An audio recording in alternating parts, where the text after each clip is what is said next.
మన ప్రభువును రక్షకుడైన యేసుక్రీస్తు పరిశుద్ధ నామమున ప్రియాని సంగమ ప్రియాన్ని బిడ్డారా మరొక సమయం లేని వాక్యాన్ని ధ్యానిస్తాను ముందుగా ప్రార్థన చేసుకుందాం. ప్రార్థన.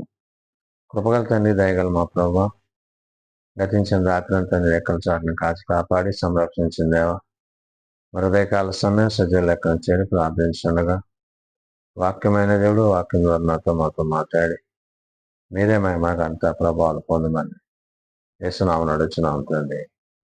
ఆమేన్. ప్రియాని సంగమ ప్రియాన్ని బిడ్డ నిర్గమకత్వ చేయని వాక్య భాగము ఆది కాండము 1వ అధ్యాయము 6, 7, 8 వచనాలు ధ్యానం చేసుకున్నాము.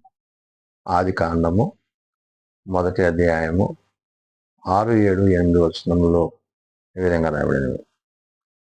మరియు దేవుడు జలముల మధ్య ఒక విశాలము కలిగి ఆ జలములను ఈ జలములను వేరుపరచునుగాక అని పలికాను. దేవుడు ఆ విశాలము చేసిన విశాలము క్రింద జలములను విశాలము మీది జలములను వేరుపరపగా ఆ ప్రకారం ఆయన దేవుడు ఆ విశాలమునకు ఆకాశమని పేరు పెట్టాడు.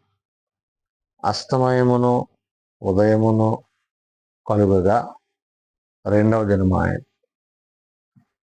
దేవుని మాటలో దేవుని ఉద్దేశములో సృష్టి యావత్తు నిర్మింపబడుతున్న విధానాన్ని సర్వశక్తి గల దేవుడు తన మాట చేత తన వాక్కు చేత కలిగించిన సందర్భాలు. అవును, దేవుడు ఆదియందు భూమి ఆకాశాలు సృజించినప్పుడు వాటి ఉత్పత్తిని, వాటి క్రమాన్ని, వాటి పద్ధతిని, అందులో ఈ రెండో దినాన్ని దేవుడు ఏదైతే ఆ పగలు చీకటి వేరుపరపగా అస్తమయము ఉదయము కలుగా ఒక దినం అయిందని ఆ 1వ అధ్యాయం 5వ వచనంలో దేవుడు సెలవిచ్చారు.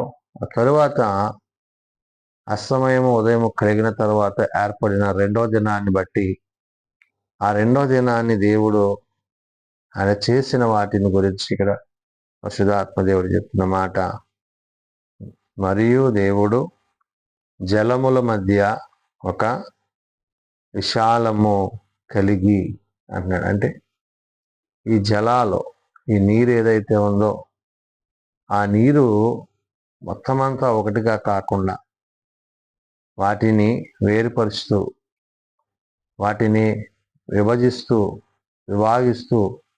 ఇక్కడ దేవుడు చెప్తున్న మాట, జలముల మధ్య ఒక విశాలము కలిగి ఆ జలములను ఈ జలములను వేరుపరచును అంటాడు. అంటే ఈ జలాలు వేరుపరచబడటంలో కూడా దేవుని మాట, ఆయన మాటను బట్టి, ఆయన మాటకు అవన్నీ కలిగిన విధానాన్ని బట్టి ఆ మాటలో భాగంగా ఆయన జలాలను వేరుపరుస్తూ పలికిన మాట.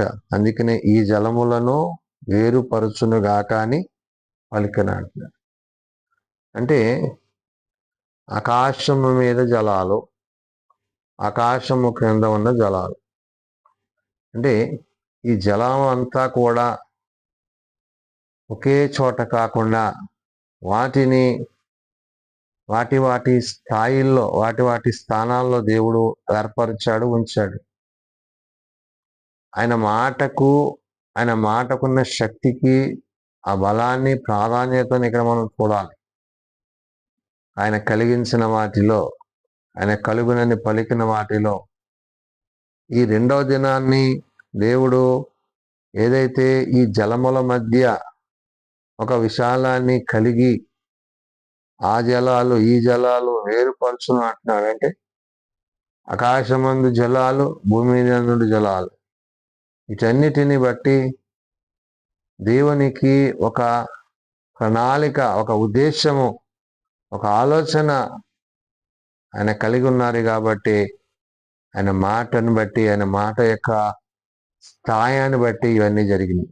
నేను ఇక్కడ దేవుడు ఆ విశాలము చేసి విశాలము క్రింది జలములను విశాలము మీది జలములు అంటే క్రింది జలాలు అంటే ఇక్కడ భూమి మీద ఇక్కడ ఉండే జలాలు, విశాలం మీది జలాలు, ఆకాశంలో ఉండే జలాలు, ఈ వేరుపరచబడ్డాక మళ్ళీ వాటి మరి పరిధుల్లో వాటిని ఏ విధంగా అయితే దేవుడు ఉంచాడో పరిశుద్ధాత్మ దేవుడు చెప్తున్నాడు. దేవుడు ఆ విశాలము చేసి విశాలముల క్రింది జలములను,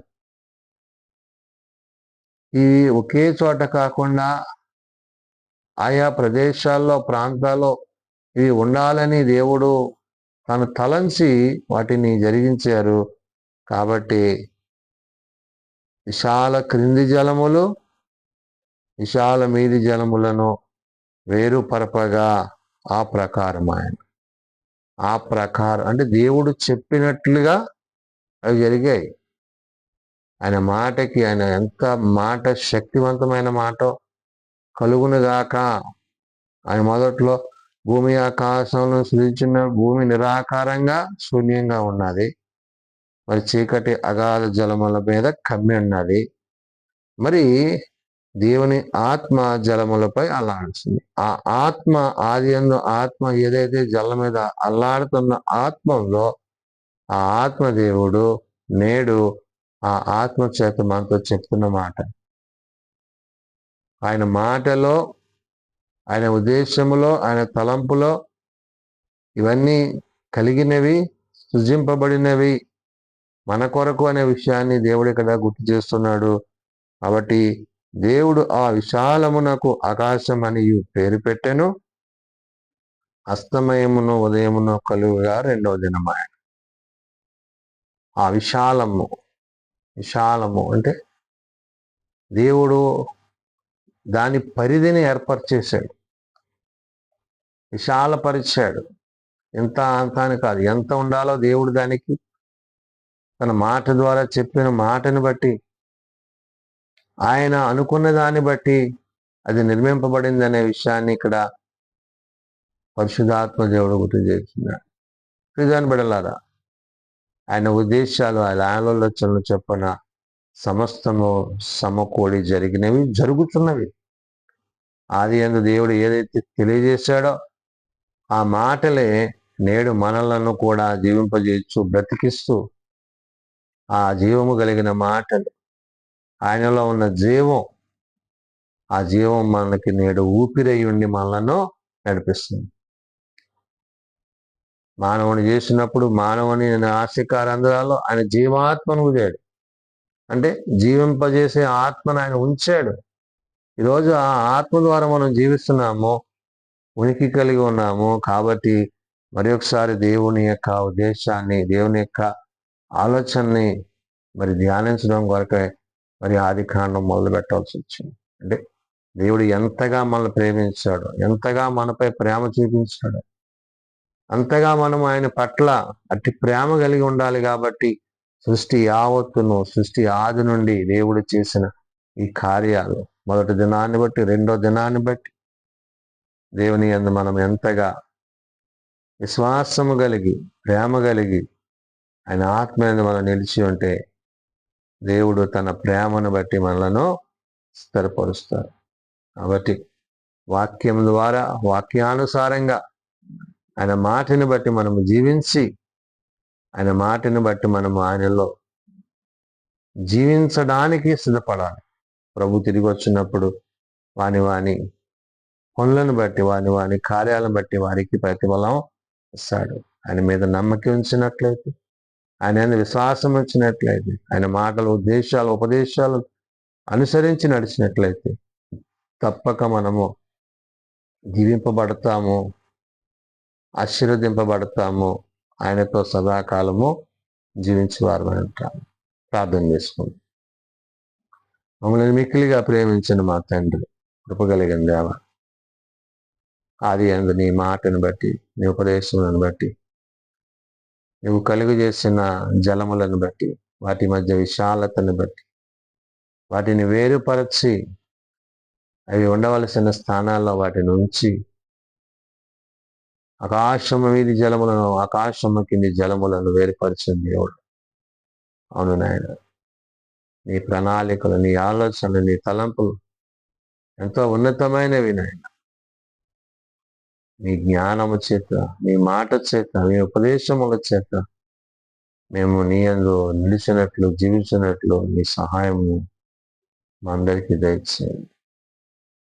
జ్ఞానాత్మ కలిగి, జ్ఞానము కలిగి, వివేకము కలిగి, వివేచన కలిగి, దేవా నిన్ను బట్టి, నీ మాటను బట్టి ప్రవర్తించుటకు, జీవించుటకు నీ సహాయము మా అందరికీ దయచేయండి నాయన. సృష్టి ఆరంభములో ప్రభా, ఈ రెండో దినాన్ని నువ్వు చేసిన పనులన్నిటిని బట్టి, కార్యాలను బట్టి నాయన మరింతగా నిన్ను మహిమపరుస్తూ, ఘనపరుస్తూ, నీ వాక్యమును అనుసరించి నీ విశ్వాసమును కొనసాగే కృప నీ విడలైన మా అందరికీ దయచేయండి. బలహీనలను బలపరచండి, రోగులను శుశ్రూషించండి, హాస్పిటల్స్ వద్ద ఇండ్ల వద్ద పడి ఉన్న వారిని లేవనెత్తండి. నీ కృప కనికరాలు, నీ తోడు దీవెన బిడ్డలు కలిగి ఉండటకు, చేపట్టకు సహాయం తెచ్చారు. ఏ ఒక్కరు నశించకపోతే అందరం మారు మనసు కలిగి పాపక్షమావణ నిజ రక్షకుడు నిజుడు నిన్ను బట్టి, నీ మాటను బట్టి జీవించటకు నీ సహాయం తెచ్చేయమని కృప వెంబడి చేత కాపాడి సంరక్షించమని